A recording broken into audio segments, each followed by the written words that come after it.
Nunca pensei que aos 65 anos, depois de construir um império com minhas próprias mãos, eu estaria aqui, contando como minha própria filha me fez sentir como se eu não valesse nada. Meu nome é Regina Nogueira, sou fundadora das Joalherias Nogueira, uma rede que começou pequena em um cantinho do Brás e hoje possui 17 lojas espalhadas pelos mais luxuosos shoppings de São Paulo. Construí tudo isso sozinha, depois que fiquei viúva com uma filha pequena para criar. E é justamente sobre essa filha, Débora, e sobre traição, ingratidão e uma vingança que parou o Brasil inteiro que venho falar hoje. O dia começou como qualquer outro dia das mães. Acordei cedo, como de costume. Mesmo sendo domingo, os velhos hábitos de empresária não me abandonam. Preparei meu café, observando pela janela da minha mansão no Morumbi os jardins que mandei projetar pensando em um dia brincar ali com meus netos. Netos que Débora, aos 32 anos, sempre dizia não ter tempo para me dar. Negócios em primeiro lugar, mãe, ela costumava repetir, usando contra mim as mesmas lições de determinação que eu havia lhe ensinado.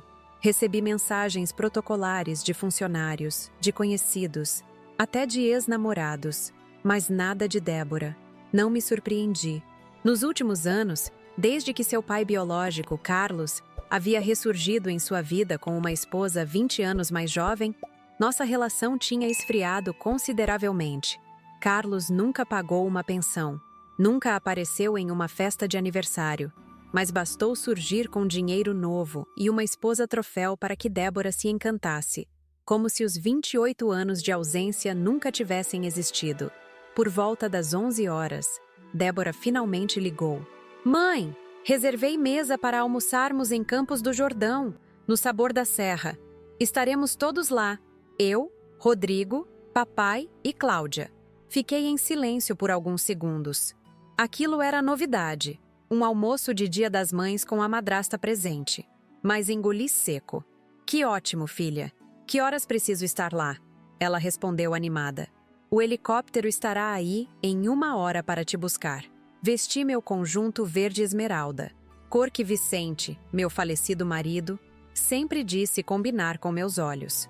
Coloquei os brincos de ouro branco que comprei para mim mesma quando abrimos a 10ª loja. Pequenos presentes que me dei ao longo da vida para comemorar cada vitória, já que não tinha ninguém para celebrar comigo. Prendi meus cabelos grisalhos em um coque elegante. Nunca tive tempo para tingi-los. E com o passar dos anos, aprendi a gostar do visual que impunha respeito. O voo até Campos do Jordão foi silencioso. O piloto, um rapaz jovem que trabalhava para nós há apenas alguns meses, tentou puxar conversa algumas vezes, mas respondi apenas com monossílabos. Minha mente estava ocupada, pensando em como seria aquele almoço.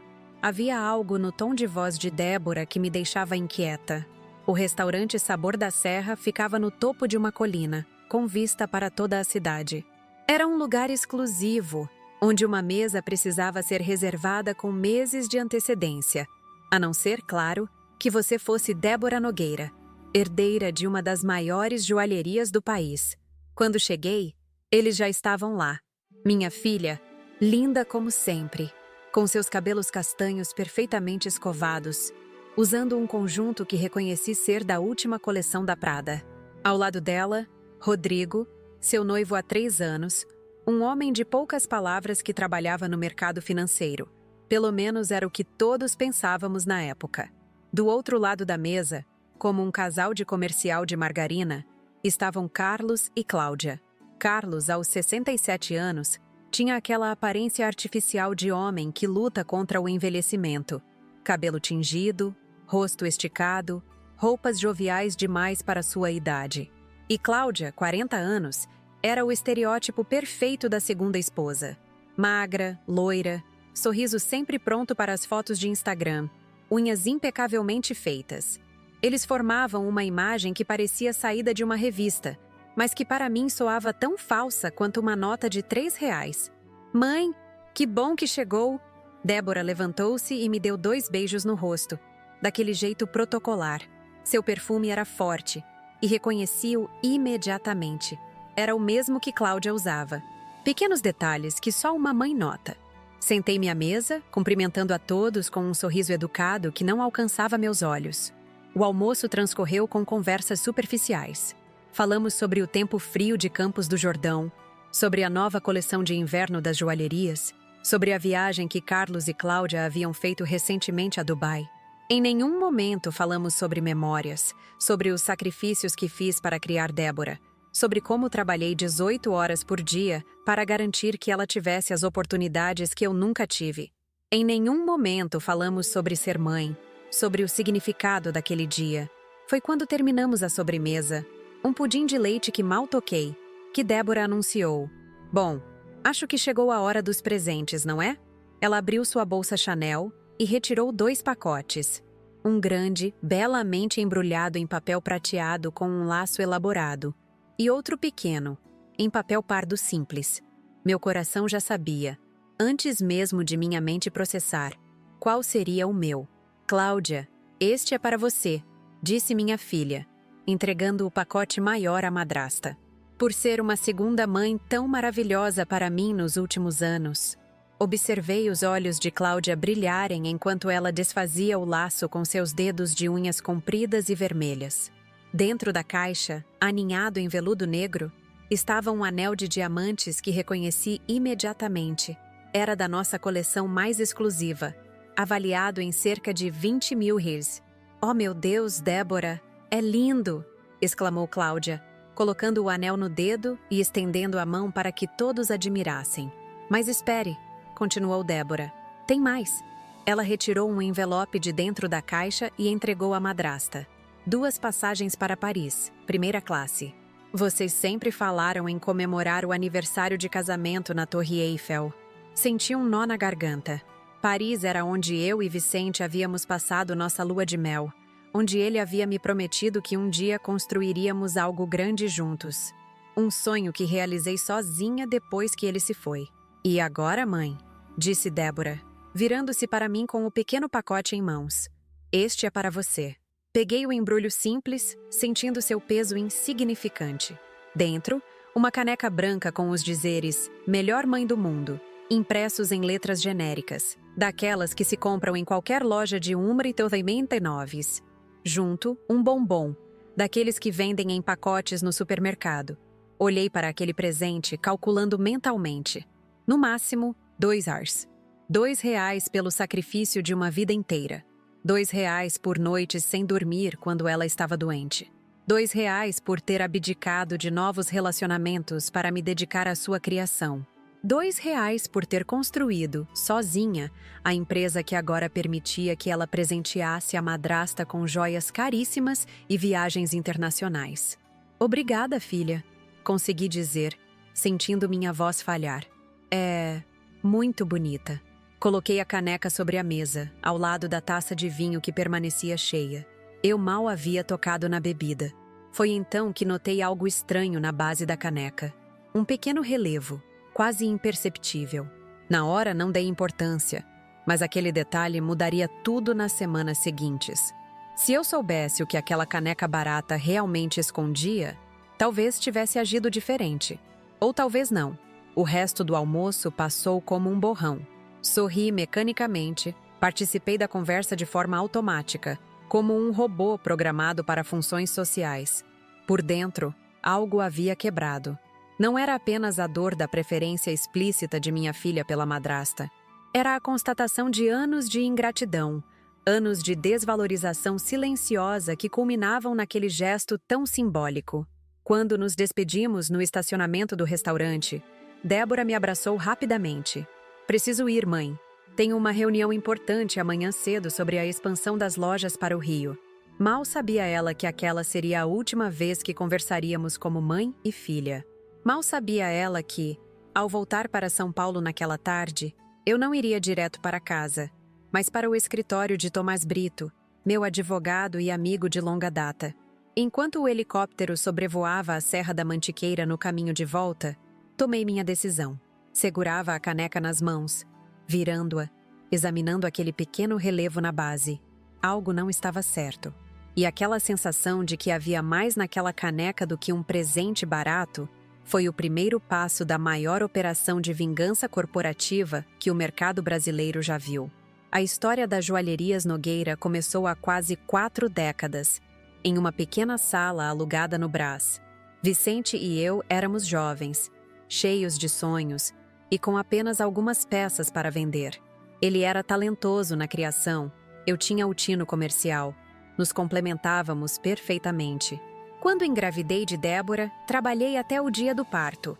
Lembro-me de estar finalizando uma venda importante quando senti as primeiras contrações. O cliente, vendo minha situação, fechou o negócio rapidamente e ainda me levou ao hospital. Vicente segurava minha mão quando Débora nasceu. Ela vai ser tão forte quanto você, ele disse, com lágrimas nos olhos. Não imaginávamos que apenas 4 anos depois, eu estaria sozinha para provar a veracidade daquela frase. O acidente aconteceu numa noite chuvosa de abril. Vicente estava voltando de Limeira, onde havia ido buscar pedras preciosas de um fornecedor. A polícia disse que foi instantâneo, que ele não sofreu. Mas isso não diminuiu em nada minha dor. De repente, eu era uma viúva de 28 anos, com uma filha pequena e uma joalheria endividada para administrar. Os primeiros anos foram os mais difíceis. Vendi nosso apartamento e nos mudamos para um lugar menor, quase um cubículo nos fundos da loja. Dormíamos entre caixas de estoque e catálogos. Enquanto Débora brincava com restos de fios de ouro e pedras sem valor, eu atendia clientes, negociava com fornecedores, desenhava peças novas, tudo ao mesmo tempo. Muitas noites, adormecia ao lado da bancada de trabalho, com as ferramentas ainda nas mãos. Lembro-me de uma noite especialmente difícil. Débora, com 5 anos, ardendo em febre. A farmácia mais próxima ficava a 10 quarteirões. Não tinha dinheiro para um táxi. Amarrei minha filha às minhas costas com um xale e caminhei sob a chuva fina, tremendo tanto quanto ela.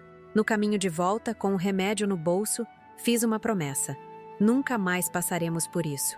Um dia, teremos tudo. E cumpri essa promessa. Quando Débora completou 7 anos, já tínhamos 2 lojas. Aos 10, eram 5. No seu aniversário de 15 anos, inauguramos a 10ª loja, no Shopping Iguatemi. A festa foi notícia nas colunas sociais. Do Brás ao Iguatemi, a saga de Regina Nogueira, dizia a manchete. Débora estava deslumbrante naquela noite, com um colar de safiras que desenhei especialmente para ela. Aquela menina que um dia brincou com retalhos de ouro, agora estudava nas melhores escolas, viajava nas férias para a Disney, tinha aulas de piano, balé, inglês, francês. Dei a ela tudo o que nunca tive. Talvez esse tenha sido meu maior erro. Carlos reapareceu na nossa vida quando Débora tinha 23 anos. Formada em administração por uma universidade americana, ela havia acabado de assumir o cargo de diretora financeira da empresa. Carlos, que nunca pagou 1 centavo de pensão, que nunca apareceu em um recital de piano ou em uma formatura, surgiu subitamente interessado em reconectar com sua filha. Na época, não me opus. Quem era eu para impedir que Débora conhecesse seu pai biológico? Queria acreditar que tinha criado uma jovem mulher segura o suficiente para não se deixar enganar por uma figura paterna ausente por mais de 2 décadas. Ingenuidade minha. Carlos tinha um novo status agora. Após anos no exterior, voltou ao Brasil como um investidor de sucesso.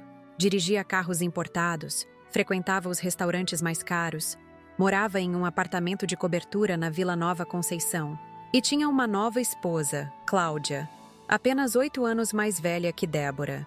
No início, os encontros eram esporádicos. Um jantar aqui, um almoço ali. Débora voltava desses encontros com pequenas mudanças que só uma mãe notaria. O modo de segurar o talher, uma expressão nova no vocabulário, uma marca de roupa que nunca havia usado antes. Pequenas coisas que, somadas, foram criando uma distância invisível entre nós. A empresa continuava crescendo. Abrimos filiais no Rio de Janeiro, em Belo Horizonte, em Brasília. Nossas joias começaram a aparecer em celebridades, em desfiles de moda, em produções de novelas. A marca Nogueira se tornava sinônimo de luxo e qualidade. E Débora, como diretora financeira, tinha acesso a tudo. Contas, senhas, investimentos, contratos. Foi Sueli, minha secretária há mais de 30 anos, quem primeiro notou algo estranho. Dona Regina, ela me disse em uma tarde chuvosa, muito parecida com aquela em que Vicente morreu. Acho que tem algo errado com os relatórios financeiros da filial do Rio. Sueli sempre se referia a Débora como a filial do Rio, um código nosso para conversas que preferíamos manter privadas. Não dei importância no início. Débora era meticulosa com números, sempre foi. Desde pequena, quando a ensinei a contar usando pequenas pepitas de ouro. Mas Sueli insistiu. Mostrou-me discrepâncias nos valores, transações sem explicação, retiradas que não batiam com os investimentos declarados. Ainda assim, não queria acreditar. Deve ser algum erro de sistema, argumentei. Ou talvez alguma estratégia fiscal que Débora está implementando. Sueli apenas me olhou com aqueles olhos castanhos sábios, que me conheciam melhor do que eu mesma. A senhora sabe que não é isso, ela disse simplesmente, antes de se retirar da minha sala. Aquela noite não consegui dormir. Repassei mentalmente toda a trajetória com minha filha. Os sacrifícios, as conquistas, os momentos de alegria e dificuldade que compartilhamos. Como chegamos àquele ponto? Ou pior, e se Sueli estivesse certa? Decidi investigar por conta própria. Não confrontaria Débora com suspeitas. Precisava de certezas. Comecei a prestar mais atenção nas reuniões de diretoria, a pedir relatórios duplicados, a verificar pessoalmente os números de cada filial.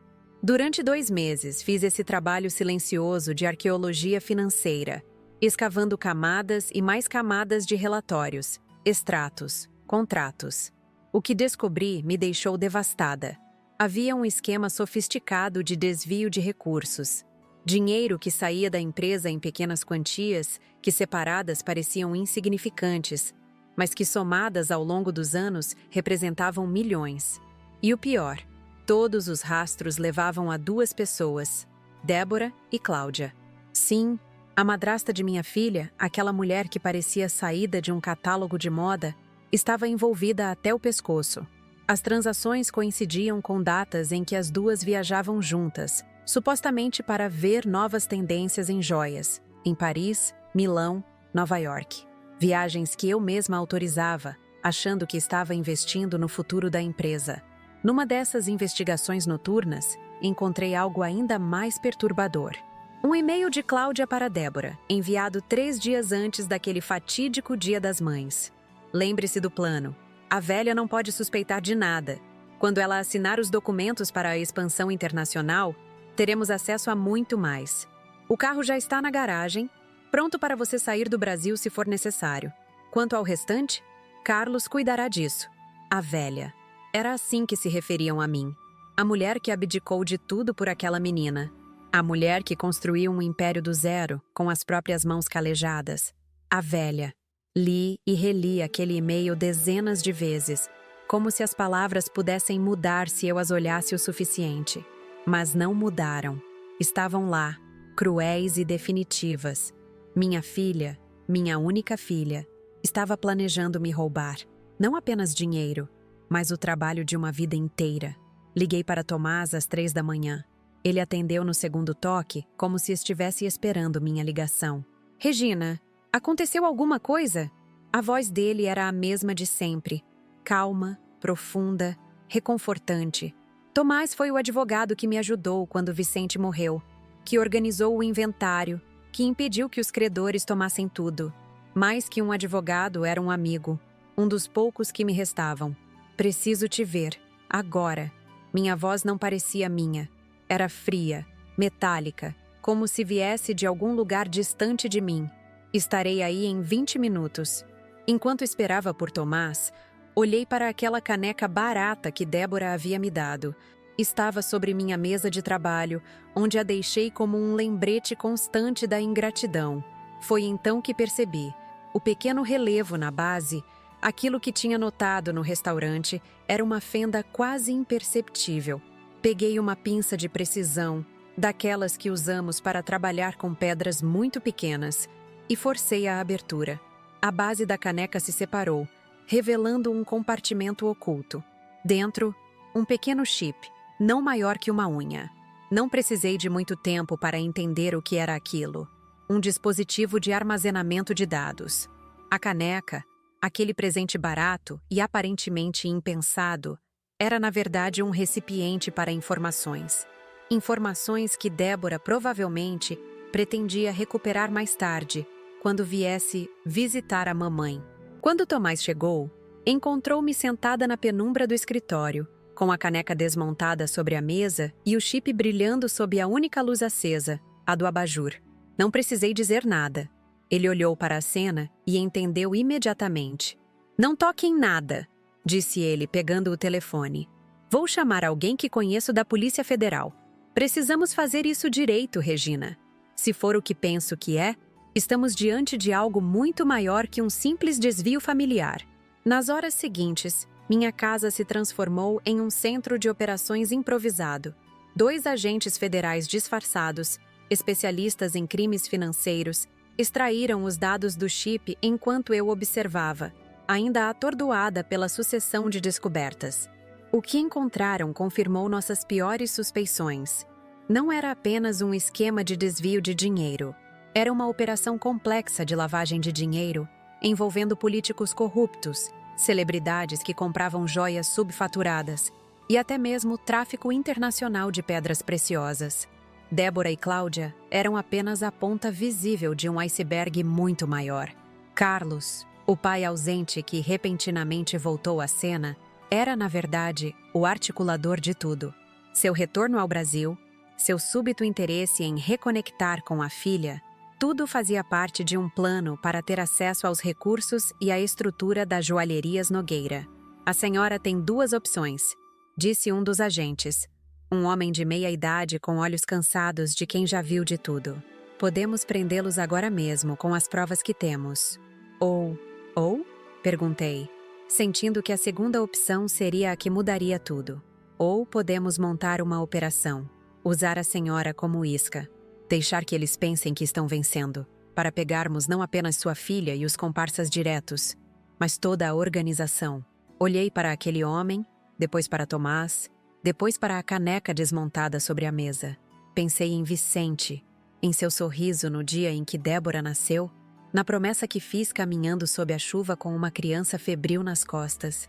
Pensei nas noites sem dormir, nas mãos calejadas, nos sonhos adiados. "Qual seria o meu papel nessa operação?"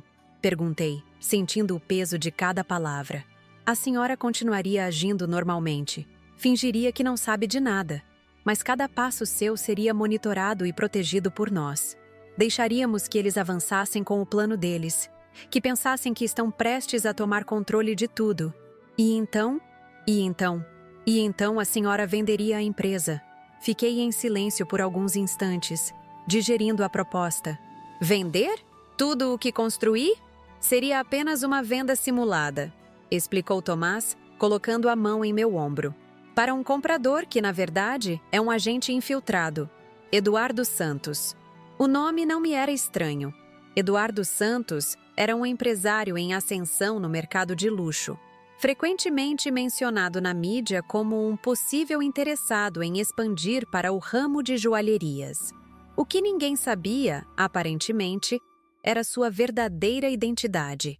"E quando seria essa venda?" perguntei, ainda hesitante. "O mais rápido possível", respondeu o agente. "Antes que eles tentem algo mais drástico." A frase pairou no ar como uma nuvem carregada. Algo mais drástico. As palavras não ditas estavam claras. Se Débora e seus comparsas estavam dispostos a roubar a própria mãe, o que mais estariam dispostos a fazer? "Preciso pensar", disse, levantando-me da cadeira. "Isso é demais para absorver de uma vez." "Claro", concordou Tomás.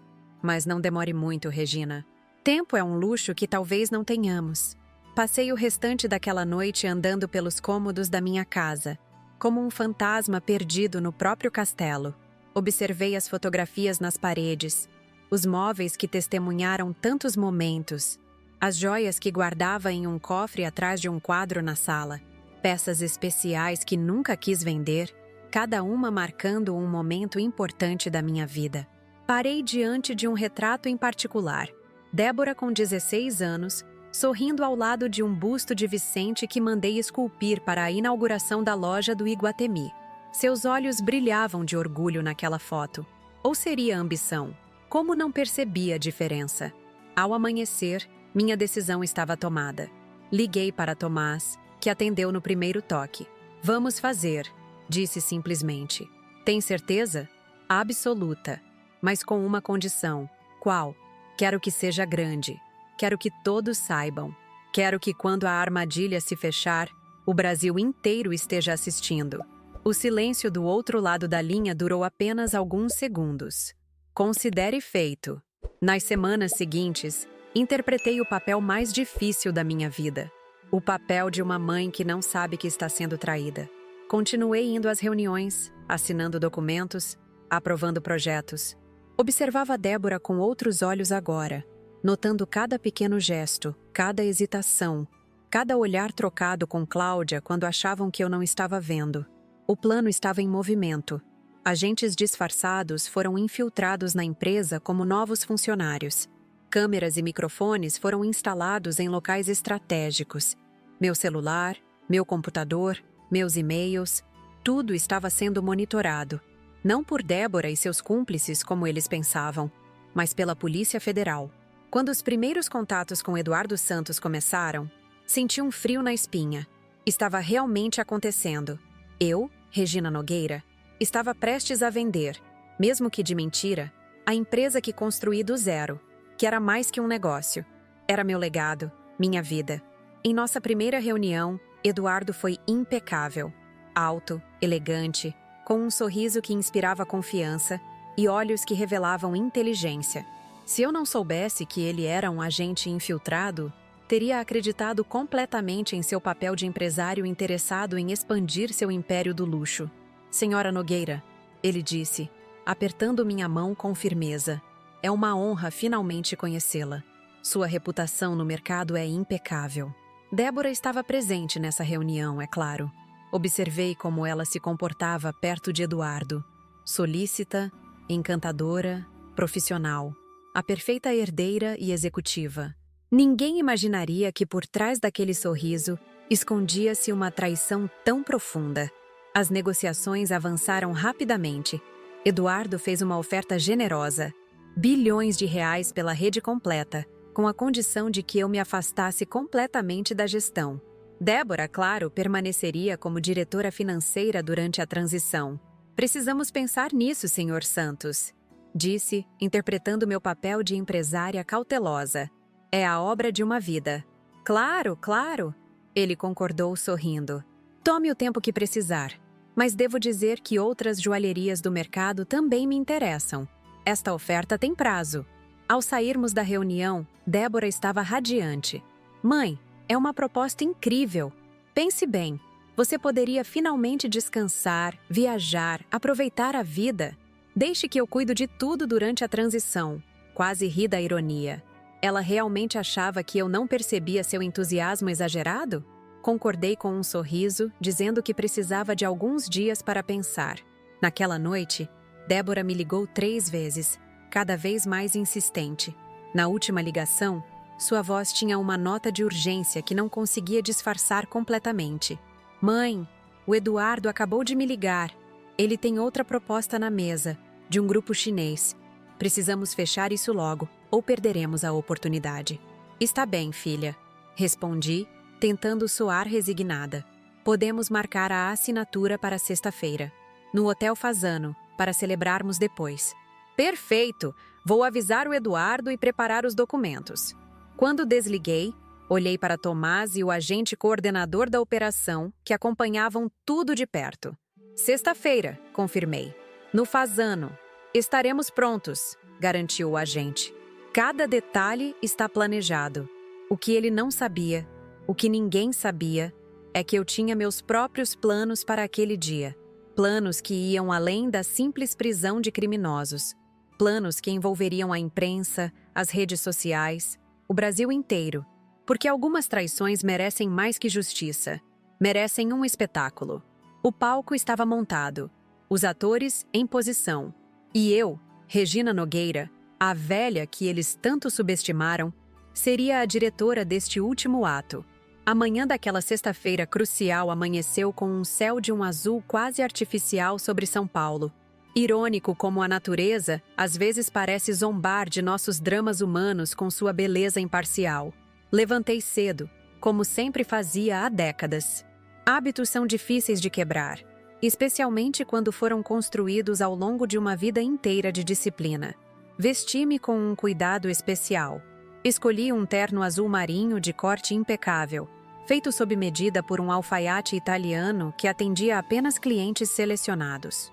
Um colar de pérolas negras que Vicente me deu quando completamos 5 anos de casados. Uma das poucas joias que guardei por valor sentimental, não comercial. Prendi meus cabelos em um coque severo, sem um fio fora do lugar. A imagem no espelho me devolveu o olhar de uma mulher que parecia esculpida em mármore. Fria, dura, determinada. "A senhora está pronta?" perguntou Sueli, entrando no quarto depois de bater levemente na porta. Ela segurava uma xícara de chá de camomila, nossa tradição em dias importantes.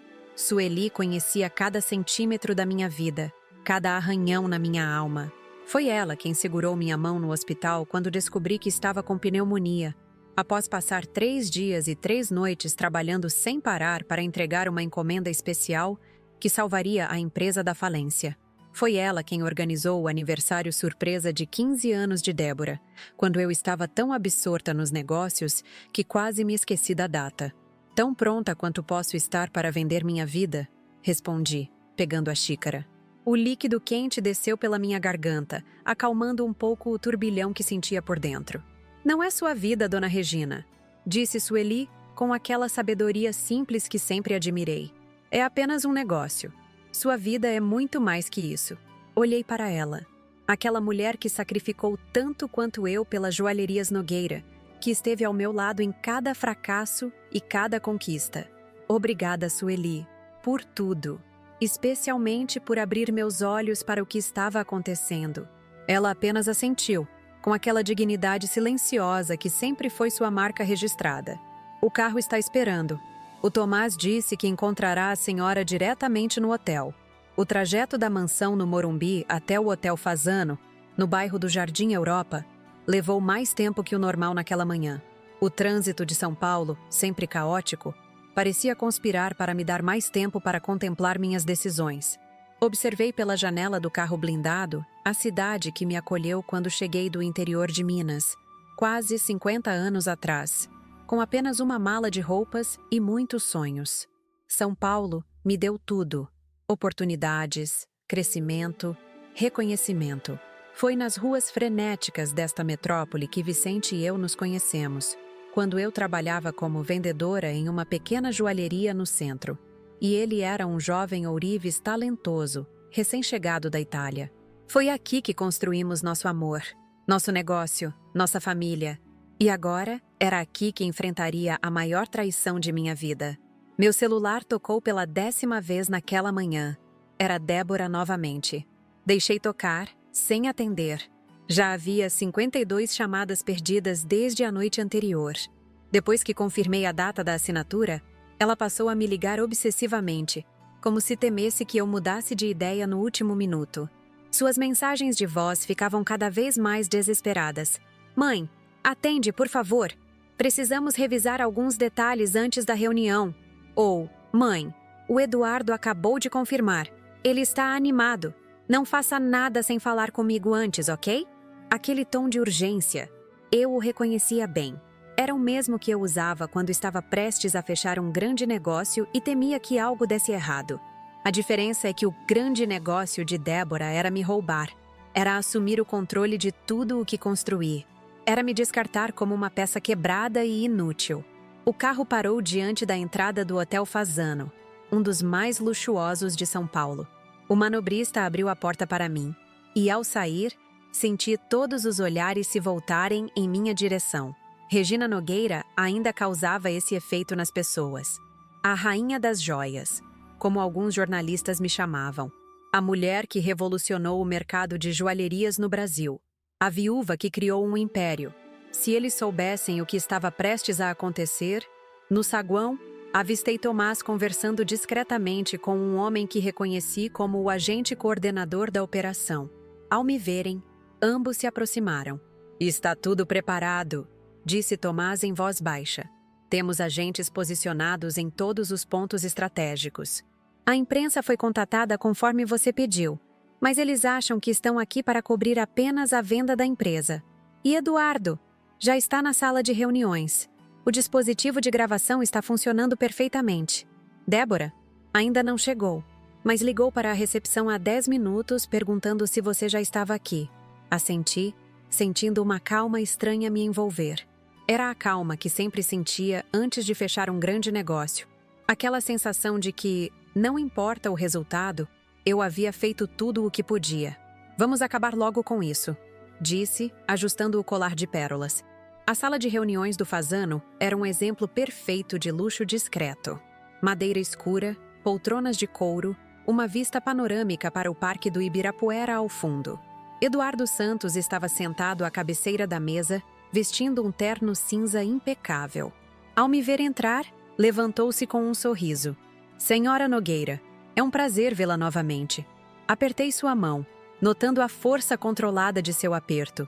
Nem fraco demais para parecer inseguro, nem forte demais para parecer intimidador. Um homem treinado para cada detalhe. "Igualmente, Sr. Santos. Vejo que chegou cedo. Sempre chego antes do horário para negócios importantes. Aprendi isso com meu pai." Sentei-me à outra ponta da mesa, enquanto Tomás ocupava uma cadeira à minha direita. Meu advogado abriu sua pasta, retirando uma série de documentos meticulosamente organizados. "Sua filha não virá?" perguntou Eduardo, com uma casualidade estudada. "Acredito que está a caminho", respondi, consultando meu relógio de pulso. "Mas podemos começar sem ela. Afinal, este negócio é entre o senhor e eu." Vi um brilho de admiração nos olhos dele.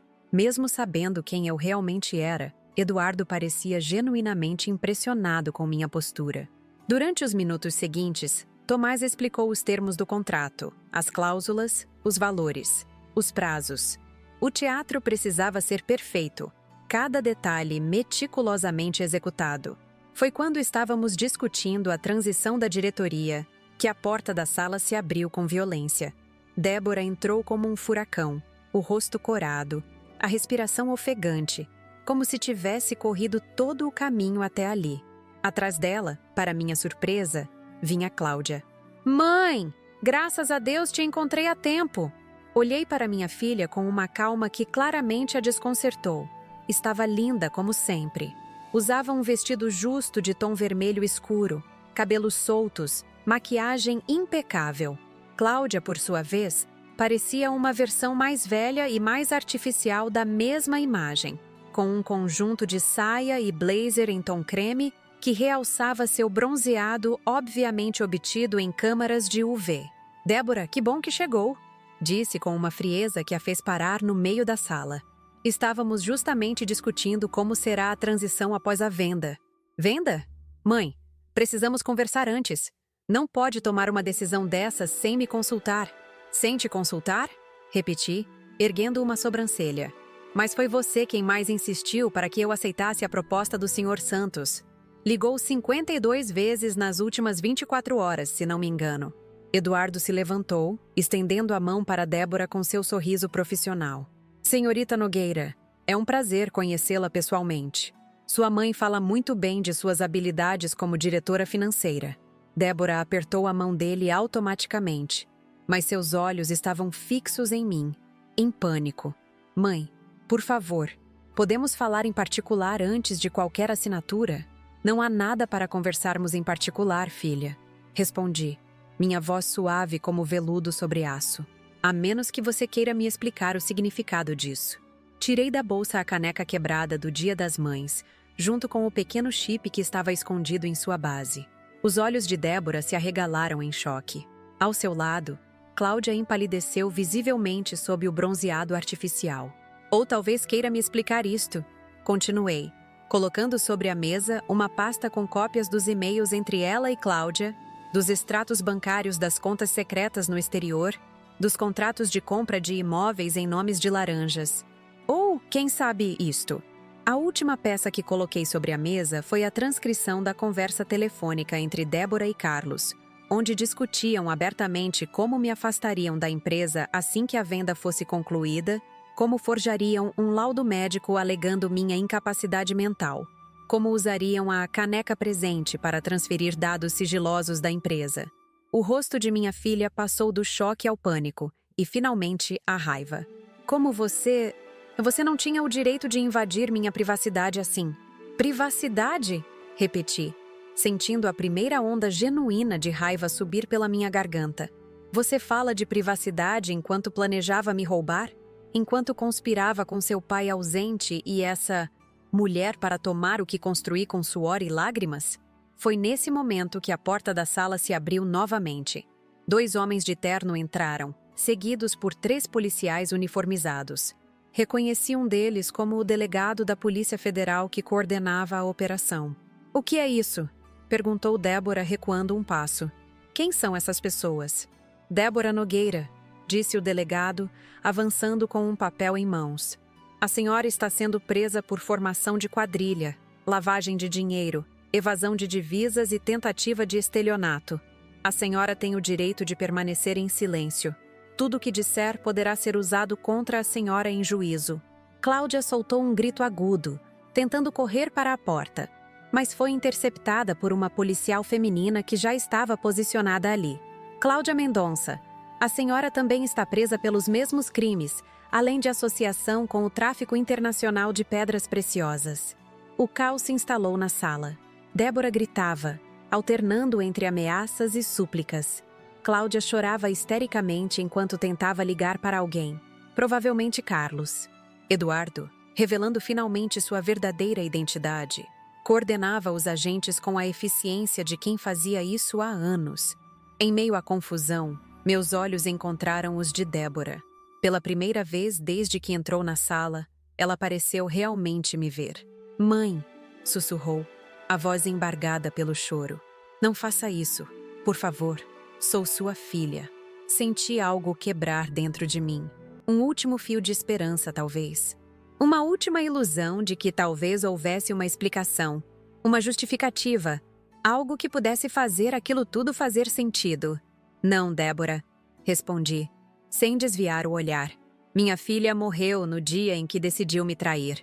Quando os policiais a conduziram para fora, algemada, Débora continuou olhando para mim por sobre o ombro, os olhos cheios de um ódio que nunca imaginei ver direcionado a mim. Especialmente não daquela que carreguei em meu ventre, que amamentei, que ensinei a dar os primeiros passos, que consolei depois de pesadelos, que ajudei a se levantar depois de cada queda. A sala foi esvaziando aos poucos. Os policiais levaram Débora e Cláudia. Eduardo, ou qualquer que fosse seu verdadeiro nome, saiu acompanhado dos outros agentes, depois de apertar minha mão e murmurar um "Excelente trabalho, senhora Nogueira. Finalmente restamos apenas eu e Tomás." "Você está bem?" ele perguntou, a voz gentil. "Não", respondi honestamente. "E acho que nunca mais estarei." Foi nesse momento que notei o burburinho crescente no corredor. Vozes, muitas vozes, o clique característico de câmeras fotográficas, o zumbido de equipamentos de vídeo sendo ligados. "O que é isso?" perguntei a Tomás, que consultou o relógio com um sorriso discreto. "Isso, minha cara Regina, é a segunda parte do seu plano. A imprensa. Todos os principais veículos do país estão lá fora, esperando por uma declaração sua. Meu plano. Minha vingança não seria completa se ficasse restrita às 4 paredes de uma sala de reuniões de hotel, por mais luxuosa que fosse. Eu queria que o Brasil inteiro soubesse. Queria que todos vissem quem era realmente Débora Nogueira, a herdeira dourada que traiu a própria mãe. Ajeitei o colar de pérolas, passei a mão pelos cabelos, endireitei a postura. Era a hora do ato final. Quando saí para o corredor, fui recebida por uma explosão de flashes. Jornalistas de todos os principais veículos se acotovelavam, microfones estendidos em minha direção. Reconheci rostos famosos da televisão, colunistas de jornais respeitados, influenciadores das redes sociais. "Senhora Nogueira, é verdade que sua filha foi presa por tentar fraudar a empresa? Regina, Há rumores de que a operação envolve políticos de alto escalão. Pode confirmar? A senhora sabia do envolvimento de sua filha com lavagem de dinheiro? As perguntas vinham de todos os lados, em uma cacofonia de vozes ansiosas por um furo de reportagem. Levantei a mão pedindo silêncio e, surpreendentemente, todos obedeceram. O poder de Regina Nogueira ainda era real. Senhoras e senhores, comecei, minha voz firme apesar do turbilhão interno. Hoje é um dia triste para mim como mãe, mas um dia importante para a justiça no Brasil. Sim, minha filha, Débora Nogueira, foi presa há poucos minutos, junto com sua madrasta, Cláudia Mendonça, por crimes de lavagem de dinheiro, formação de quadrilha e tentativa de estelionato contra a Joalherias Nogueira. Fiz uma pausa, deixando que o burburinho de surpresa percorresse o grupo antes de continuar. Como muitos de vocês sabem, construí essa empresa do zero, depois que fiquei viúva com uma filha pequena para criar. Cada loja, cada joia, cada cliente conquistado foi fruto de trabalho árduo e honesto. Não permitirei que décadas de sacrifício sejam manchadas por ganância e desonestidade, mesmo que venham de meu próprio sangue. Senhora Nogueira, interrompeu uma jornalista jovem de um dos principais portais de notícias. Como descobriu o esquema? Sorri levemente, olhando diretamente para a câmera que estava posicionada à minha frente. Sabia que aquela imagem, uma mulher de 65 anos, cabelos grisalhos, postura impecável, enfrentando com dignidade a maior traição possível, seria reproduzida em todos os telejornais do país naquela noite. Tudo começou com um presente de Dia das Mães, respondi, segurando a caneca quebrada diante das câmeras. Uma caneca de R$ 2 e um bombom barato. O presente em si não me ofendeu. Nunca fui uma pessoa materialista. O que me intrigou foi o contraste. Minha filha havia acabado de presentear a madrasta com um anel de R$ 20 mil e uma viagem para Paris. Novos murmúrios percorreram a multidão de jornalistas. Eu sabia que estava dando a eles exatamente o tipo de história que o público devora. Traição familiar, contraste chocante, a clássica narrativa da ingratidão filial. Ao examinar mais atentamente o presente, descobri que a caneca continha um compartimento secreto com um chip de dados. Minha própria filha havia me dado um presente que era, na verdade, um dispositivo para roubar informações confidenciais da empresa. As câmeras clicavam freneticamente, capturando a imagem da caneca partida em minhas mãos, o pequeno chip visível para todos. A partir daí, com a ajuda de minha fiel secretária Sueli Oliveira, que trabalha comigo há 30 anos, comecei a investigar. O que descobrimos foi muito além de um simples desvio familiar. Era um esquema complexo que envolvia políticos, celebridades e até mesmo tráfico internacional de pedras preciosas. E seu ex-marido, Carlos Mendes? Perguntou outro repórter. Ele também está envolvido? Carlos é o articulador principal do esquema, confirmei. Neste exato momento, agentes da Polícia Federal estão cumprindo mandados de busca e apreensão em sua residência e escritórios. Acredito que sua prisão é questão de horas. Continuei respondendo perguntas por quase uma hora. Falei sobre como colaborei com as autoridades, sobre como a operação, batizada de Pedra Bruta, havia sido planejada nos mínimos detalhes, sobre como Eduardo Santos, o suposto comprador interessado na minha rede de joalherias, era, na verdade, um agente infiltrado. Quando finalmente me retirei, escoltada por Tomás até o carro que me esperava, sabia que minha história seria a manchete principal de todos os jornais no dia seguinte. Minha vingança estava completa. Não apenas Débora, Cláudia e Carlos enfrentariam a justiça, mas sua traição seria exposta publicamente. Seu nome para sempre associado à desonestidade que tentaram praticar contra mim. No carro, a caminho de casa, permiti-me finalmente sentir o peso de tudo o que havia acontecido. As lágrimas que segurei durante toda a coletiva de imprensa começaram a fluir livremente. Fizemos a coisa certa, disse Tomás, apertando gentilmente minha mão. Não havia outro caminho. Eu sei, respondi, olhando pela janela a cidade que continuava sua vida normal, alheia ao fato de que meu mundo acabava de desmoronar. Mas isso não torna mais fácil. Naquela noite, sozinha em minha mansão no Morumbi, sentei-me na varanda com uma taça de vinho, observando as luzes de São Paulo brilharem ao longe. Pensei em Vicente, em como ele teria ficado devastado ao ver no que nossa filha se transformou. Pensei em todos os sacrifícios, todas as noites sem dormir, todos os sonhos adiados pelo bem de Débora. Meu celular não parava de tocar. Jornalistas querendo mais detalhes, amigos oferecendo apoio, clientes preocupados com o futuro da empresa. Desliguei o aparelho e deixei o silêncio me envolver. A caneca quebrada ainda estava comigo. Um lembrete cruel do valor que minha própria filha havia me atribuído. R$ 2. O preço de uma vida inteira de amor e sacrifício. Mas eu havia provado meu verdadeiro valor. E agora, o Brasil inteiro sabia. Nas semanas que se seguiram após a prisão de Débora e Cláudia, vivi em uma espécie de torpor. Minha casa, sempre silenciosa desde que minha filha saiu para morar sozinha, agora parecia ecoar com fantasmas de memórias. Cada cômodo guardava lembranças dela, o quarto ainda decorado com as cores que ela escolheu na adolescência, a cozinha onde tentei, sem muito sucesso, ensinar-lhe a fazer o bolo de fubá que minha avó me ensinou, o escritório onde ela sentou ao meu lado pela primeira vez para aprender sobre balanços financeiros. O caso Pedra Bruta, como a imprensa o batizou, dominou os noticiários por semanas. Meu rosto aparecia em todas as capas de revistas. Meu nome era mencionado em todos os programas de televisão. A mãe que entregou a própria filha, diziam alguns. A empresária que escolheu a integridade acima dos laços de sangue, proclamavam outros. Para o Brasil, eu havia me tornado simultaneamente uma heroína e uma vilã, admirada pela coragem, questionada pela frieza.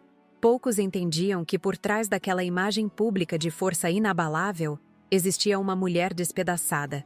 Naquela manhã de julho, exatamente um mês após as prisões, acordei decidida a retomar o controle. Não podia continuar vivendo como uma sombra de mim mesma. Afinal, não era isso que Vicente esperaria de mim. Não era isso que ensinei a Débora. Embora ela claramente não tenha aprendido a lição. Sueli chegou às 7h30, como todos os dias desde o escândalo.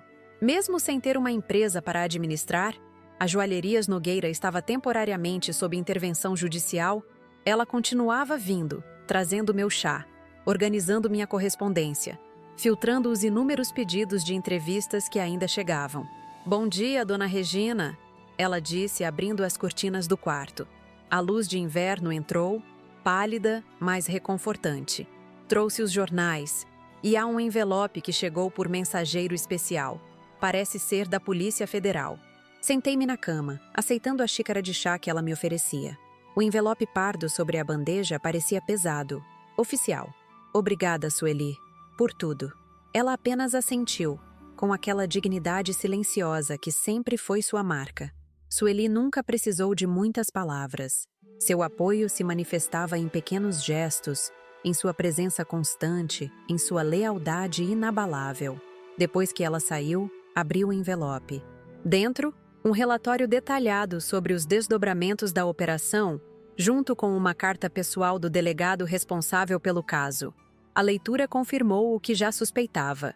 A teia de corrupção era muito maior e mais complexa do que imaginávamos inicialmente.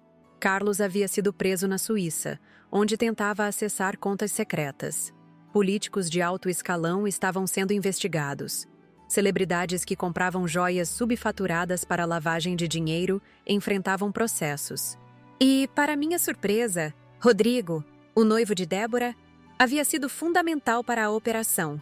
Conforme combinado, mantivemos a identidade do agente Rodrigo Almeida em sigilo até este momento, dizia a carta do delegado.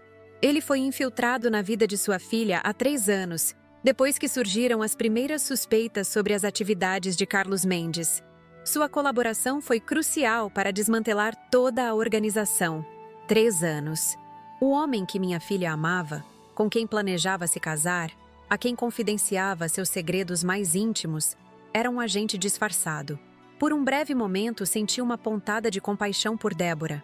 Ser traída por alguém que amamos é uma dor que conheço bem, mesmo que, no caso dela, fosse um golpe de justiça poética. O relatório terminava com um pedido para que eu comparecesse à sede da Polícia Federal na próxima semana. para formalizar alguns depoimentos e discutir o futuro da empresa. Coloquei os papéis de lado e me levantei. Era hora de agir. Vesti um conjunto de linho cinza, prendi os cabelos no coque habitual, coloquei um par de brincos discretos de pérolas. No espelho, vi o reflexo de uma mulher que, apesar das olheiras e do rosto mais magro, ainda carregava uma dignidade inegável. Desci as escadas, encontrando Sueli na sala de estar, organizando as flores frescas que chegavam todas as manhãs. Outro ritual que mantínhamos, mesmo sem nenhuma visita para impressionar. Sueli, por favor, ligue para o Tomás. Peça que venha aqui hoje à tarde e entre em contato com a assessoria de imprensa. Quero marcar uma coletiva para amanhã. Ela ergueu as sobrancelhas, surpresa com minha súbita mudança de atitude, mas não questionou. Pegou o telefone e começou a fazer as ligações enquanto eu caminhava até a janela, observando o jardim meticulosamente cuidado da mansão. Estava na hora de dar o próximo passo. Não apenas retomar o controle da empresa, se é que ainda haveria uma empresa para controlar depois de toda a investigação, mas reconstruir minha vida, vingar-me completamente, não apenas de Débora, Cláudia e Carlos, mas de todo um sistema que permitiu que fossem tão longe com seus esquemas. Tomás chegou pontualmente às 14 horas. Sempre impecavelmente vestido, meu advogado e amigo entrou na sala com uma pasta sob o braço e um semblante preocupado. «Regina, que bom ver você de pé», disse ele apertando minha mão. «Recebi sua mensagem. Em que posso ajudar?» Gesticulei para que se sentasse e servi 2 taças do vinho tinto que ele sempre apreciava, um Malbec argentino, que Vicente e eu descobrimos em uma viagem a Mendoza há muitos anos. Recebi o relatório da Polícia Federal esta manhã. Comecei entregando-lhe os documentos. A situação é ainda mais complexa do que imaginávamos. Tomás leu rapidamente, seu rosto expressando diferentes graus de surpresa à medida que avançava pelas páginas. «Impressionante», murmurou. «Eles desmantelaram uma organização inteira a partir da nossa denúncia. E esse Rodrigo, quem diria?» «Sim, as surpresas não cessam», concordei, tomando um gole de vinho. «Mas não o chamei aqui para discutirmos o passado, Tomás. Quero falar sobre o futuro». Coloquei a taça sobre a mesa de centro e me inclinei para a frente, os olhos fixos nos dele. «Quero criar uma fundação, o Instituto Mães do Brasil, uma organização dedicada a apoiar mulheres empreendedoras de comunidades carentes. E quero financiá-la com o dinheiro da venda das joalherias Nogueira». Tomás franziu o senho, claramente confuso. «Vender a empresa? Regina, você tem certeza? Depois de tudo o que passou para mantê-la?» «Não se trata mais de manter a empresa, Tomás. A Joalherias Nogueira nunca se recuperará completamente deste escândalo. O nome Nogueira estará para sempre associado a fraude, lavagem de dinheiro, corrupção.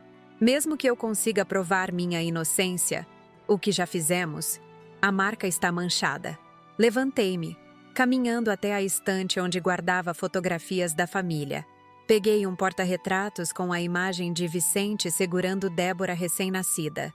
A felicidade genuína em seu rosto ainda me cortava o coração. Além disso, não quero mais isso para mim. Não quero passar o resto dos meus dias tentando reconstruir algo que foi destruído não apenas pela traição de Débora, mas por minha própria obsessão em criar um império para ela herdar.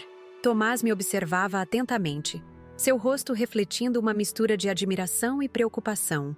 «E você já tem um comprador em mente? Um comprador real desta vez?» Sorri levemente, apreciando sua perspicácia. «Na verdade, sim. Durante a operação, conheci algumas pessoas interessantes. Uma delas é Maria Flor Ribeiro, uma joalheira talentosa que cresceu em Paraisópolis. Ela criou uma cooperativa de artesãs que transformam materiais reciclados em joias extraordinárias. Acredito que, com o capital e a estrutura certos, ela pode revolucionar o mercado de uma forma que eu nunca consegui. Uma ideia nobre», comentou Tomás, embora seu tom revelasse ceticismo. «Mas financeiramente viável? Estamos falando de um império avaliado em bilhões. A viabilidade financeira é o que menos me preocupa agora, Tomás. Tenho dinheiro suficiente para viver confortavelmente pelos próximos 3 séculos, se for o caso. O que quero é um propósito, uma forma de transformar toda essa tragédia em algo positivo. Ele assentiu lentamente, começando a compreender a magnitude do que eu propunha. E a coletiva de imprensa que você mencionou será o primeiro passo. Vou anunciar publicamente minha decisão de vender a empresa e criar o instituto. Quero que o Brasil inteiro saiba que Regina Nogueira não foi derrotada pela traição, que transformou dor em propósito, traição em oportunidade. Nos dias que se seguiram, trabalhamos incansavelmente nos detalhes do plano. Reuniões com advogados, contadores, consultores de imagem, conversas com Maria Flor e sua equipe, que mal podiam acreditar na oportunidade que se apresentava.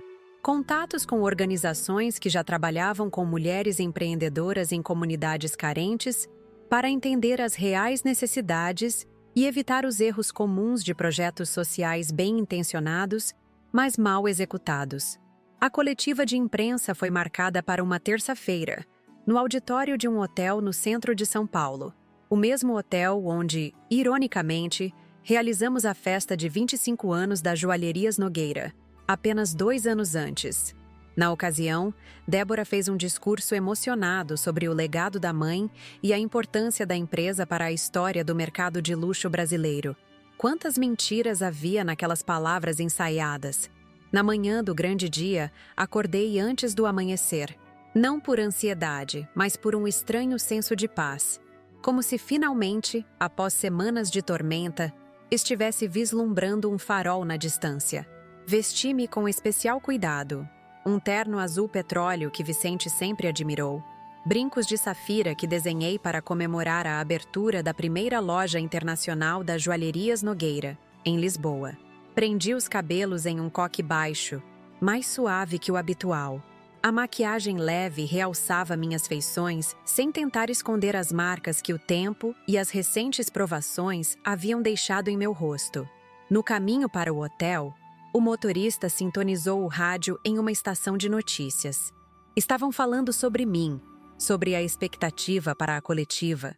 Especulavam sobre o futuro da empresa, sobre possíveis compradores internacionais, sobre meu estado emocional após tudo o que aconteceu. "Desligar o rádio, senhora?" perguntou o motorista, notando minha expressão no espelho retrovisor. "Não, deixe. É interessante ouvir o que dizem sobre você quando acham que você não está ouvindo." Ele sorriu discretamente, continuando a dirigir em silêncio. Ao chegar ao hotel, fui recebida por Tomás e pela equipe de assessoria de imprensa que contratamos. O burburinho era intenso. Jornalistas de todo o país, fotógrafos, cinegrafistas, todos ansiosos para registrar a próxima fase do drama que se tornara minha vida. "Estão todos aqui", informou a assessora. Uma mulher jovem e eficiente chamada Luísa. Principais jornais, revistas, canais de televisão, portais de internet, até correspondentes internacionais. "Ótimo", respondi, ajustando os brincos. "Vamos dar a eles algo para escrever." Entramos no auditório por uma porta lateral. De onde estava, podia ver as fileiras de cadeiras completamente ocupadas, o palco com a mesa preparada para mim, as câmeras posicionadas estrategicamente. Uma tela ao fundo exibia o logotipo da Joalherias Nogueira, aquele mesmo desenho que Vicente rabiscou em um guardanapo em nosso primeiro encontro, e que eu transformei na identidade visual de um império. Respirei fundo e caminhei até o palco. O burburinho cessou instantaneamente quando me viram. Todos os olhos, todas as lentes, focados em mim. Regina Nogueira, a rainha caída, prestes a anunciar seu próximo movimento. "Bom dia a todos." Comecei, minha voz firme ao microfone. "Agradeço a presença de cada um de vocês neste momento tão significativo, não apenas para mim pessoalmente, mas para o futuro da Joalherias Nogueira, e ouso dizer, para o mercado de joias brasileiro como um todo." Fiz uma pausa, olhando diretamente para as câmeras. Sabia que aquelas imagens seriam transmitidas ao vivo para todo o país. Como todos sabem, nas últimas semanas, enfrentei a maior traição que alguém pode experimentar: ser roubada e enganada pela própria filha. A Operação Pedra Bruta revelou um esquema de corrupção e lavagem de dinheiro que ia muito além do que qualquer um de nós poderia imaginar. Outra pausa. Podia sentir a tensão crescente na sala, a expectativa por minhas próximas palavras. Hoje, não estou aqui para lamentar o passado ou buscar simpatia. Estou aqui para anunciar o futuro. Um futuro que transforma essa dolorosa experiência em algo positivo. Algo maior que eu mesma. Maior que a Joalherias Nogueira. Tomei um gole de água, notando como cada movimento meu era acompanhado com atenção absoluta. Estou aqui para anunciar que vou vender a Joalherias Nogueira. Um murmúrio de surpresa percorreu o auditório. Flashes dispararam em rápida sucessão, capturando minha expressão serena diante de um anúncio tão impactante. A compradora será Maria Flor Ribeiro, fundadora da cooperativa Brilho Natural, um grupo de mulheres artesãs que transformam materiais reciclados em joias extraordinárias. Os murmúrios aumentaram. Maria Flor, sentada na primeira fileira conforme combinamos, levantou-se brevemente, acenando com um sorriso tímido para as câmeras que imediatamente se voltaram para ela. Com os recursos da venda, estou criando o Instituto Mães do Brasil, uma fundação dedicada a apoiar mulheres empreendedoras de comunidades carentes em todo o país. O Instituto oferecerá não apenas financiamento, mas mentoria, treinamento e uma rede de apoio para mulheres que, como eu um dia, têm sonhos maiores que suas circunstâncias atuais. As perguntas começaram a surgir de todos os lados, mas levantei a mão, pedindo silêncio para continuar. Alguns podem ver essa decisão como uma derrota, como se eu estivesse desistindo da empresa que construí. Nada poderia estar mais longe da verdade. O que estou fazendo é transformar uma tragédia pessoal em um legado muito maior do que jamais imaginei. Estou transformando a traição de uma filha no apoio a milhares de outras mulheres. Minha voz falhou levemente na palavra filha, e notei como os jornalistas captaram aquele momento de vulnerabilidade, aquela pequena rachadura na armadura que vinha mantendo. Não tenho mais perguntas a responder sobre Débora, Carlos ou Cláudia. Seus crimes estão nas mãos da justiça agora. O que quero discutir hoje é o futuro. Um futuro onde a história da Joalherias Nogueira não termina em escândalo e decepção, mas em renovação e esperança. Nas 2 horas seguintes, respondi a perguntas sobre os detalhes da venda, sobre a estrutura do instituto, sobre meus planos pessoais dali em diante. Apresentei Maria Flor e sua equipe, jovens mulheres de diversas periferias de São Paulo, cujos olhos brilhavam com a oportunidade que se abria diante delas. Expliquei como o instituto funcionaria, como selecionaria as beneficiárias, como mediria seu impacto. Quando a coletiva finalmente terminou, senti um cansaço profundo, mas também uma sensação de realização que não experimentava há muito tempo. Enquanto era conduzida para fora do palco, cercada por seguranças que mantinham a imprensa a uma distância respeitosa, percebi que estava sorrindo. Um sorriso pequeno, mas genuíno. No carro, a caminho de casa, Tomás segurava minha mão em silêncio. Não precisávamos de palavras. Ele havia estado ao meu lado desde a morte de Vicente. Viu-me construir um império do nada. Testemunhou minha queda e agora, minha reinvenção. Funcionou, disse ele finalmente quando estávamos quase chegando à mansão no Morumbi. Você conseguiu transformar a narrativa completamente. Não é mais a mãe traída ou a empresária fraudada. É a visionária que transforma a tragédia em oportunidade. Não é apenas uma narrativa, Tomás. Respondi, olhando pela janela as ruas familiares de São Paulo. É o que realmente quero fazer. Percebi que nunca foi sobre as joias, ou o dinheiro, ou o prestígio. Era sobre criar algo significativo, algo que perdurasse. Achei que seria através de Débora, que ela continuaria meu legado. Estava errada. Ele apertou minha mão com mais força, sua expressão revelando compreensão. E qual é o próximo passo? Amanhã vou à penitenciária feminina de Tremembé. Quero ver minha filha uma última vez. Tomás não escondeu sua surpresa. Tem certeza? Depois de tudo, tenho.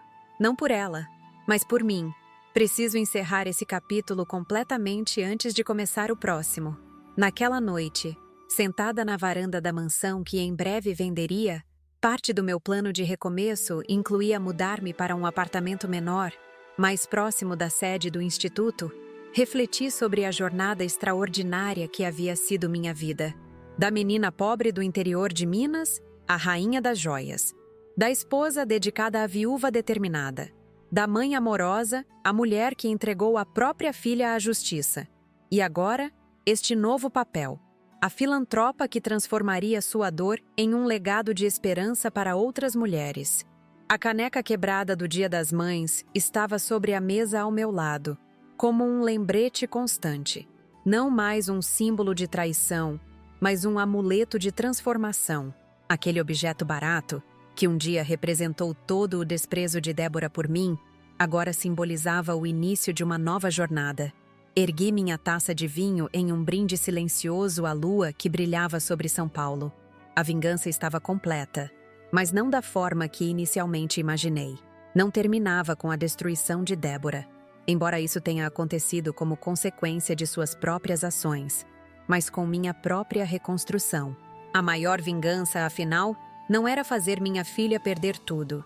Era mostrar a ela e ao mundo que eu podia perder tudo o que construí e ainda assim emergir mais forte, mais determinada e com um propósito ainda maior. Regina Nogueira não havia sido derrotada. Havia apenas começado. A penitenciária feminina de Tremembé amanheceu sob uma névoa fina naquela quinta-feira. O céu cinzento parecia refletir perfeitamente meu estado de espírito, enquanto o motorista estacionava em frente ao imponente portão de entrada. Por um momento, permaneci imóvel no banco traseiro do carro, observando aquelas paredes altas e cinzentas que agora abrigavam minha única filha. "Senhora Nogueira?", chamou o guarda que veio me receber. "Estamos aguardando a senhora.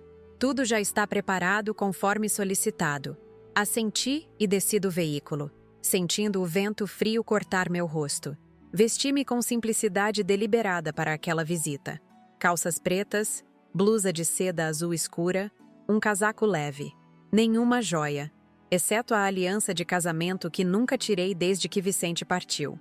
Não queria ostentar nada diante de Débora. Não queria que ela interpretasse qualquer sinal como provocação, ou pior, como fraqueza. Fui conduzida por corredores frios e impessoais, passando por várias portas de segurança, cada uma me aproximando mais daquele encontro que eu simultaneamente temia e ansiava. Após semanas lidando com os desdobramentos públicos do caso, com a venda da empresa, com a criação do instituto, finalmente enfrentaria o aspecto mais difícil de toda aquela situação: olhar nos olhos da menina que um dia carreguei em meu ventre e que tentou me destruir. "Por aqui, senhora", indicou uma agente penitenciária, abrindo a porta de uma sala reservada para visitas especiais. "A detenta Débora Nogueira será trazida em instantes." A sala era austera. Uma mesa de metal fixada ao chão, 2 cadeiras, uma pequena janela com grades. Sentei-me e esperei, as mãos cruzadas sobre o colo, respirando fundo para manter a compostura que tanto me custava naquele momento. Quando a porta se abriu novamente, quase não reconheci a figura que entrou. Débora, sempre tão elegante e impecável, agora vestia o uniforme padrão da penitenciária. Seus cabelos, antes perfeitamente cuidados, estavam presos em um rabo de cavalo simples. Seu rosto, sem maquiagem, parecia simultaneamente mais jovem e mais velho, como se parte dela tivesse regredido à vulnerabilidade da infância, enquanto outra parte envelhecera anos em apenas algumas semanas. Nossos olhos se encontraram, e por um instante, nenhuma de nós falou. O que dizer à filha que traiu sua confiança da pior maneira possível? O que dizer à mãe que expôs sua traição ao mundo inteiro? "Mãe!" Ela finalmente quebrou o silêncio, sua voz tão diferente do tom confiante que sempre usava nas reuniões de diretoria. "Você veio." "Sim, Débora. Precisava ver você uma última vez." Ela sentou-se à minha frente, as mãos algemadas repousando sobre a mesa. Notei manchas vermelhas em seus pulsos, onde o metal roçava a pele. Por um breve momento, o instinto maternal que pensei ter morrido completamente quis alcançar aquelas mãos, protegê-las como fiz tantas vezes quando ela era pequena e se machucava brincando. Resisti ao impulso. "Estão te tratando bem?" perguntei, mantendo a voz neutra. Um sorriso amargo passou por seus lábios. "Tão bem quanto se pode esperar. A comida é horrível. A cama parece feita de pedra. E todo mundo aqui me odeia por ser a filha rica que traiu a mãe. Mas estou viva. que é mais do que mereço, pelo visto. O tom autodepreciativo me surpreendeu. Esperava hostilidade, acusações, até mesmo súplicas desesperadas. Não essa aceitação resignada. Vi sua entrevista coletiva, continuou ela, estudando meu rosto com olhos que pareciam ter perdido todo o brilho. Então você vai mesmo vender tudo?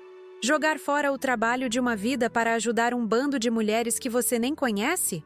Havia amargura em sua voz, mas também algo mais. Uma espécie de incompreensão genuína, como se minha decisão fosse completamente ilógica para ela.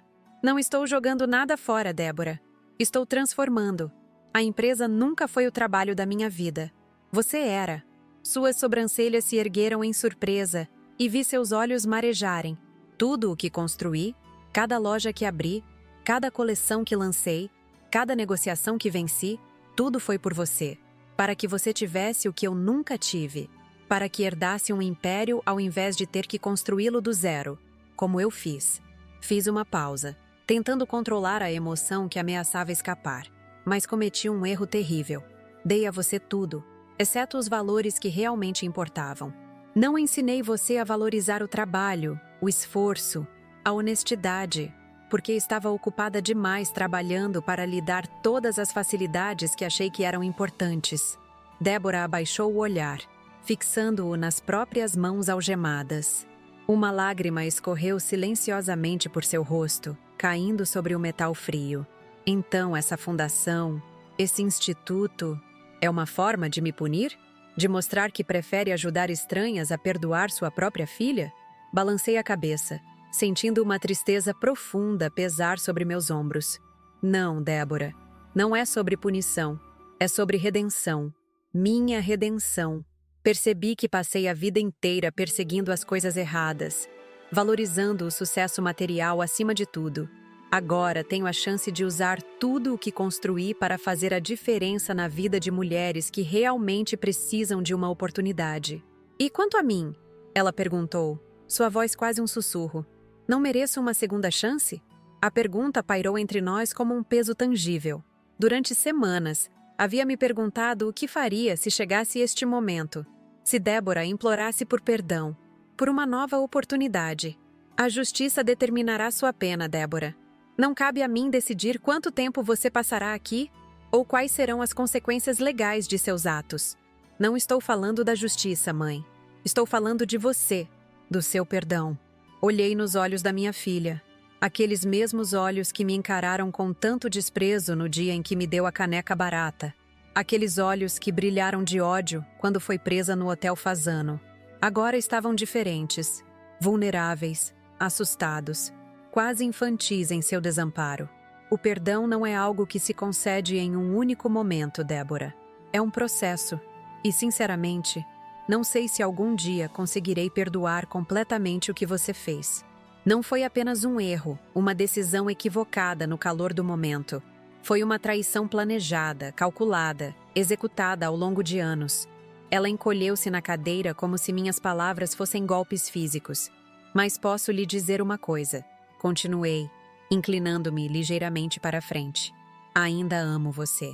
Apesar de tudo, apesar da dor, apesar da traição, não consigo deixar de amar a menina que segurou minha mão nos primeiros passos, que me fez desenhos coloridos no Dia das Mães, que dormiu em meus braços quando tinha pesadelos. As lágrimas agora corriam livremente pelo rosto de Débora, e ela não fazia nenhum esforço para contê-las ou escondê-las. O amor de mãe não desaparece, Débora. Ele se transforma, se adapta. Às vezes se esconde sob camadas de decepção e mágoa, mas nunca morre completamente. Então por que fez isso? Perguntou ela, a voz embargada pelo choro. Por que me expôs assim? Me entregou para a polícia? Permitiu que todo o Brasil soubesse da minha vergonha? Porque algumas lições precisam ser aprendidas da maneira mais difícil. Porque você precisava entender as consequências de suas escolhas. Porque, às vezes, o amor verdadeiro significa permitir que a pessoa que amamos enfrente as consequências de seus atos, por mais dolorosas que sejam. Ficamos em silêncio por alguns instantes. Apenas o som de sua respiração entrecortada pelo choro preenchendo a sala fria. O que vai acontecer agora? Perguntou finalmente. enxugando as lágrimas com as costas das mãos algemadas. Você enfrentará seu julgamento. Os promotores têm provas abundantes, então provavelmente será condenada. Considerando a magnitude dos crimes e seu papel central no esquema, a pena não será leve. Ela assentiu, como se já tivesse aceitado esse fato. E depois, quando eu sair daqui, se eu sair daqui, o que vai ser de mim? Sem dinheiro, sem empresa, sem futuro? Isso dependerá de você, Débora. De como usar esse tempo aqui, de quais lições extrair dessa experiência, de que tipo de pessoa decidir se tornar. Inclinei-me mais para a frente, segurando seu olhar com o meu. Mas saiba de uma coisa: quando terminar de cumprir sua pena, se eu ainda estiver viva, haverá uma porta aberta para você. Não na empresa. Ela não será mais minha para oferecer, mas no instituto. Um lugar onde poderá usar suas habilidades, sua inteligência, sua formação para ajudar outras mulheres. Um lugar onde poderá, talvez, encontrar redenção através do serviço aos outros. Os olhos dela se arregalaram em surpresa genuína. Você me daria essa chance? Depois de tudo? Não estou dando nada, Débora. Estou oferecendo uma oportunidade que você terá que conquistar. Terá que provar que merece. Dia após dia, com trabalho árduo e honestidade inquestionável. Nada será fácil. Nada virá de graça. Será o oposto de tudo o que você conheceu até agora. Um pequeno sorriso, o primeiro genuíno que vi em seu rosto durante toda a visita, surgiu em seus lábios. Como foi para você, quando começou? Exatamente, como foi para mim. Nesse momento, a porta se abriu e a agente penitenciária anunciou que nosso tempo havia terminado. Levantei-me, ajeitando o casaco. Adeus, Débora. Cuide-se. Mãe! Chamou ela quando eu já estava na porta. Aquela caneca. Você ainda a tem? Virei-me, surpresa com a pergunta. Sim, por quê? Guarde-a. Para me lembrar, quando tudo isso acabar, de onde comecei e até onde caí. Assente em silêncio e saí, sentindo um peso estranho no peito. Não mais apenas a dor da traição, mas algo mais complexo. Uma mistura de tristeza, esperança e uma certa paz que não conseguia nomear completamente. O caminho de volta a São Paulo foi silencioso. Pedi ao motorista que fizesse um desvio, passando pela sede da Joalherias Nogueira nos Jardins. O imponente prédio, com sua fachada espelhada refletindo o céu agora mais claro, seria em breve propriedade de Maria Flor e sua cooperativa.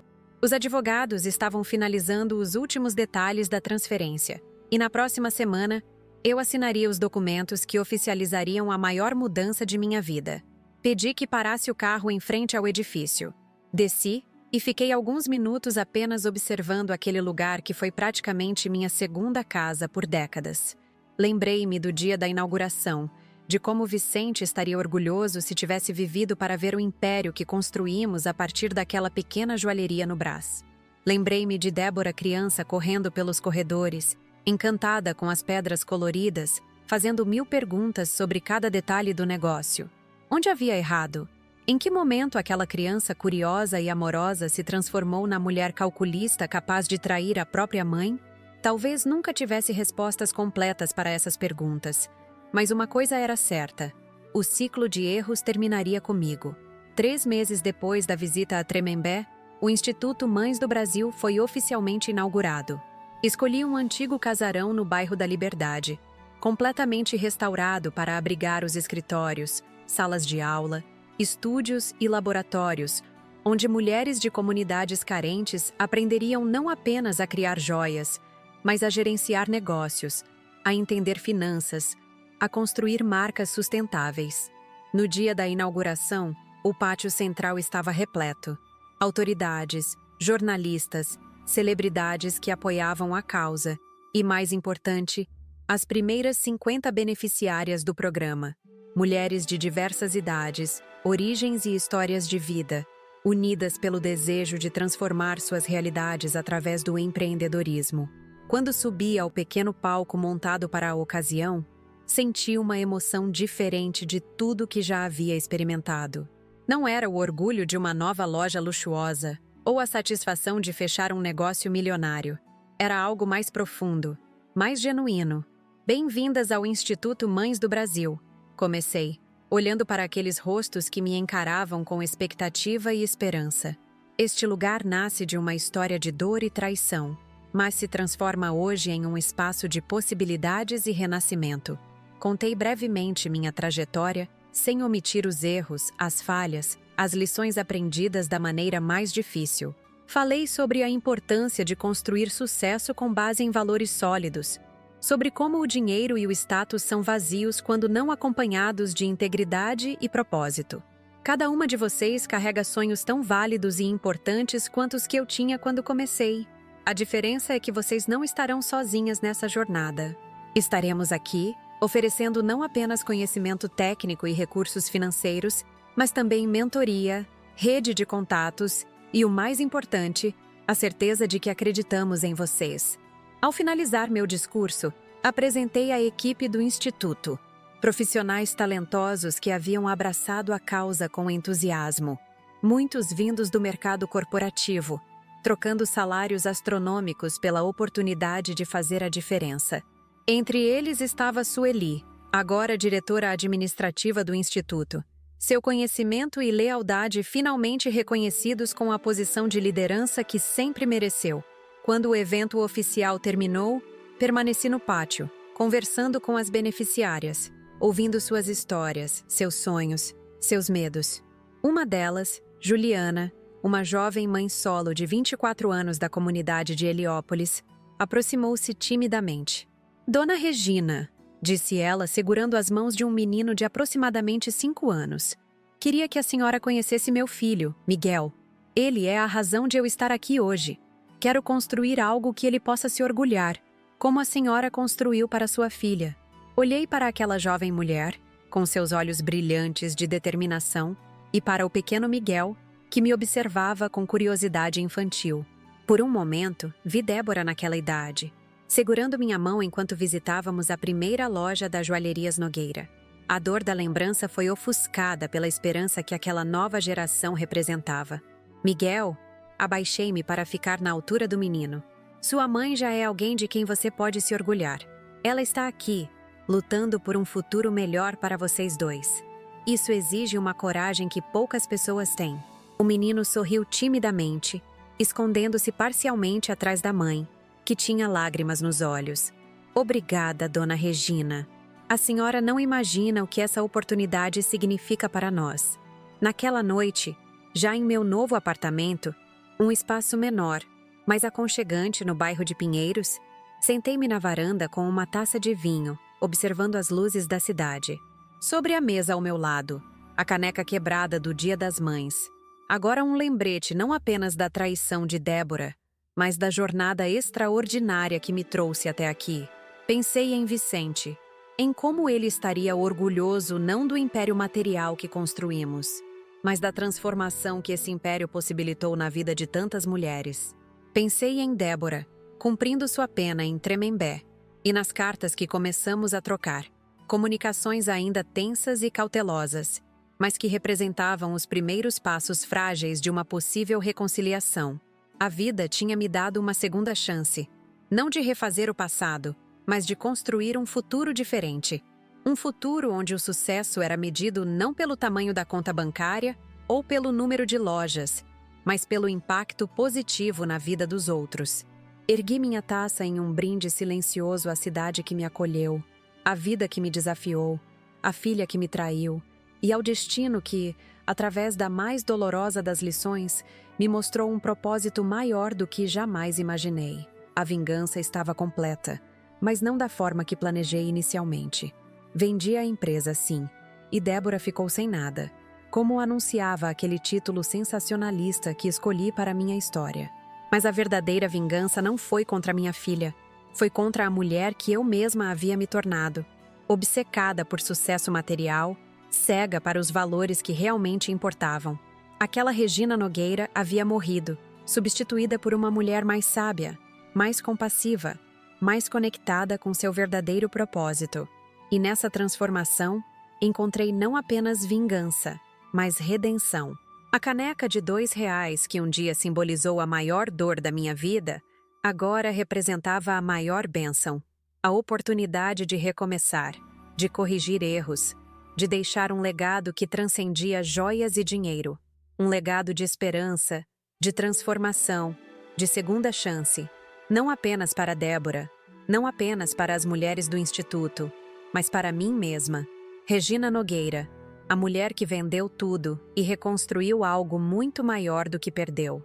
E assim termina a história que mudou completamente minha vida. Uma história de traição, vingança e, no final, redenção.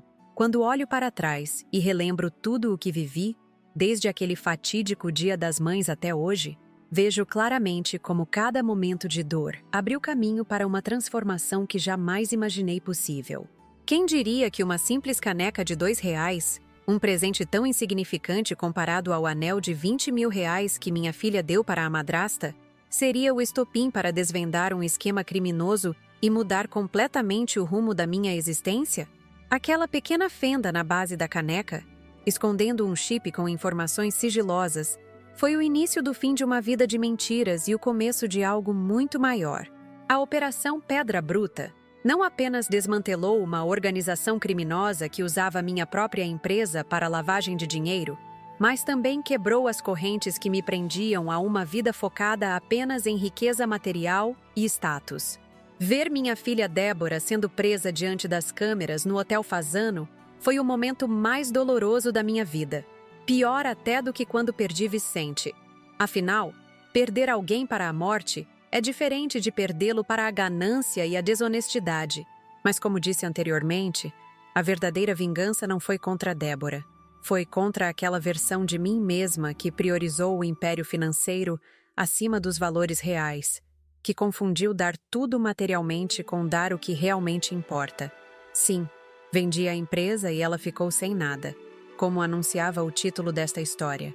Mas o que recebi em troca foi muito mais valioso do que qualquer joalheria poderia ser. O Instituto Mães do Brasil já transformou a vida de centenas de mulheres em apenas um ano de existência. Mulheres como Juliana, de Heliópolis, que hoje comanda seu próprio ateliê de joias artesanais e emprega outras 5 mães solo da comunidade. Ou como Dona Zefa, aos 67 anos, que nunca havia tido oportunidade de estudar. E hoje ensina técnicas tradicionais de artesanato nordestino para jovens aprendizes, criando uma ponte entre gerações e preservando saberes ancestrais. Quanto a Débora, nossa relação continua sendo um trabalho em progresso. As cartas que trocamos evoluíram para visitas mensais. Vejo nelas sinais de arrependimento genuíno, não apenas pela punição que recebeu, mas por finalmente compreender o valor do trabalho honesto, da integridade, dos laços verdadeiros que construímos com quem amamos. Ela ainda tem um longo caminho pela frente em Tremembé, mas quando sair, terá uma chance de recomeçar, não mais como herdeira de um império, mas como uma mulher que precisará reconstruir sua vida tijolo por tijolo, valor por valor. A mídia, que tanto explorou nossa tragédia familiar, já encontrou novos escândalos para alimentar as manchetes. De vez em quando, algum jornalista me procura para saber como está o Instituto, como estou lidando com a situação de Débora, se me arrependo da decisão que tomei. Respondo sempre com a mesma tranquilidade. Não me arrependo. A dor foi necessária para o crescimento. A perda foi essencial para o ganho maior. Meu novo apartamento em Pinheiros é metade do tamanho da mansão no Morumbi, mas nunca me senti tão em casa. As paredes estão decoradas não com obras de arte caríssimas, mas com criações das artesãs do Instituto. Cada peça conta uma história de superação, de talento descoberto, de potencial realizado. E no centro da estante principal, dentro de uma redoma de vidro, a caneca quebrada do Dia das Mães. Não mais um símbolo de traição, mas um lembrete constante de que das maiores dores podem nascer os maiores propósitos. Hoje, aos 66 anos, acordo todas as manhãs com uma energia que não sentia desde a juventude. Não mais para acumular riquezas ou expandir um negócio, mas para ver os olhos de uma nova beneficiária brilharem ao receber sua primeira encomenda, ou ao abrir sua própria loja virtual, ou ao ter sua coleção selecionada para uma exposição. Descobri que há alegrias muito mais profundas e duradouras do que ver o saldo bancário aumentar. Sueli, minha fiel companheira de jornada, costuma dizer que nunca me viu tão viva. Ela própria descobriu uma nova vocação como mentora, compartilhando com as jovens empreendedoras toda a sabedoria administrativa que acumulou nas décadas de trabalho nas joalherias Nogueira. Seu talento, antes à sombra do meu, agora brilha com luz própria. Tomás continua sendo meu advogado e amigo. Foi ele quem estruturou legalmente o Instituto, garantindo que, mesmo depois que eu partir, a obra continue beneficiando mulheres por gerações. É ele também quem acompanha o processo judicial de Débora, mantendo-me informada sobre cada detalhe, cada possibilidade de progressão de pena, cada esperança de um dia ver minha filha livre novamente, não para retomar o que perdeu, mas para construir algo novo e melhor. E vocês que me acompanharam até aqui nesta jornada dolorosa, mas transformadora, talvez se perguntem: valeu a pena?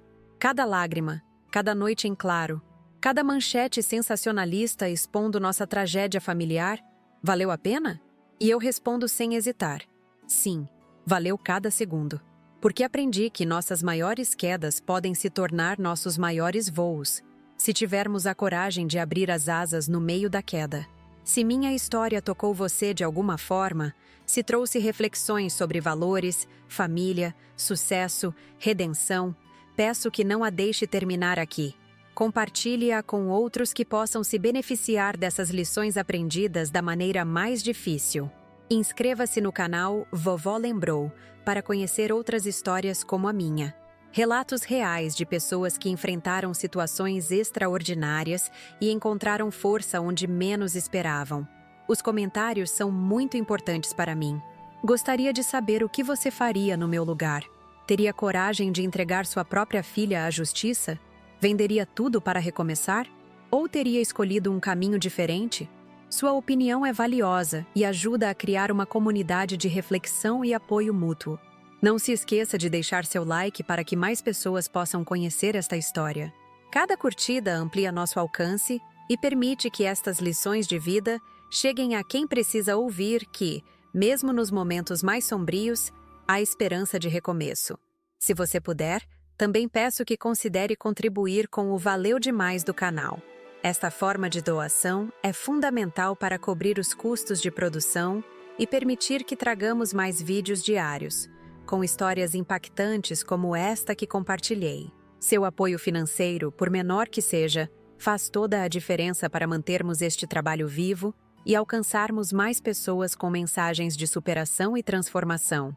Saiba que produzir cada um destes vídeos exige muito tempo de pesquisa, entrevistas, edição, viagens para encontrar os protagonistas destas histórias reais. Seu apoio no Valeu Demais não é apenas uma contribuição financeira, é um investimento em histórias que podem mudar perspectivas e, quem sabe, até mesmo salvar vidas. Na próxima semana, trarei a história de um homem que perdeu tudo em um incêndio e, das cinzas literais, construiu um império que hoje emprega mais de 1000 pessoas. Não perca! Ative o sininho para ser notificado assim que o vídeo estiver disponível. Obrigada por me ouvirem até aqui. Obrigada por cada segundo de atenção, por cada emoção compartilhada, por cada reflexão despertada. Continuem acompanhando o canal Vovó Lembrou, onde histórias reais como a minha mostram que a vida, em toda a sua complexidade, sempre guarda surpresas, lições e oportunidades de recomeço. A minha vingança não terminou com a prisão de Débora, terminou com minha própria libertação. E espero que, de alguma forma, minha história ajude você a encontrar libertação também, seja do que for que esteja te aprisionando. Até o próximo vídeo. Regina Nogueira, a mulher que vendeu tudo, perdeu uma filha e encontrou um propósito, se despede com gratidão e esperança.